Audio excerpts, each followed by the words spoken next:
আসসালামু আলাইকুম। বার্তা নিউজে সবাইকে স্বাগতম। ইরানকে নিঃশেষ করতে যুক্তরাষ্ট্রকে চাপ দিচ্ছে আরব মুসলিম দেশগুলো। যুক্তরাষ্ট্র ইসরায়েল যৌথভাবে গত ২৮ ফেব্রুয়ারি ইরানে ব্যাপক হামলা শুরু করে। এরপর থেকে মঙ্গলবার ১৭ মাস পর্যন্ত টানা ১৮ দিন ধরে এই যুদ্ধ চলছে। ইরানের বিরুদ্ধে যুদ্ধ শুরু করার জন্য প্রথম দিকে যুক্তরাষ্ট্রকে কোনো ধরনের আহ্বান জানায়নি উপসাগরীয় আরব দেশগুলো। তবে এসব দেশ এখন তাদের অবস্থান পরিবর্তন করেছে। অনেক দেশই এখন যুক্তরাষ্ট্রকে আর্জি জানাচ্ছে যেন ইরানের বিরুদ্ধে ওয়াশিংটন যেন এখনই যুদ্ধ বন্ধ না করে।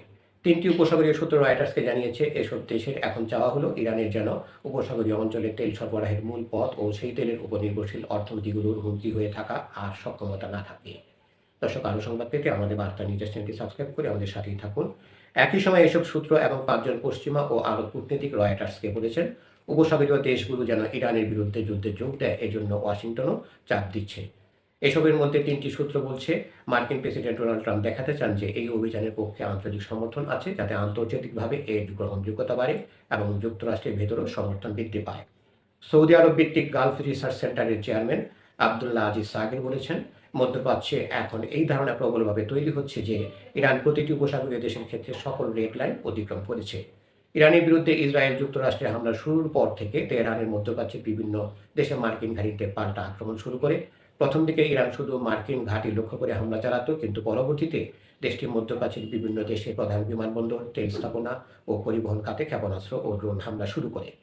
রয়টার্স জানিয়েছে উপসাগরীয় ৬টি দেশে এসব হামলা চালাচ্ছে ইরান। এসব হামলা উপসাগরীয় দেশগুলোর উদ্বেগ বাড়িয়ে দিয়েছে।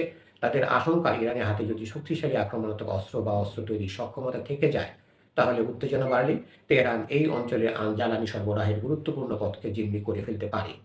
তাই আরব দেশগুলোর এখন চাওয়া হলো ইরানকে সামরিক সক্ষমতার দিক থেকে পঙ্গু করে দেওয়া।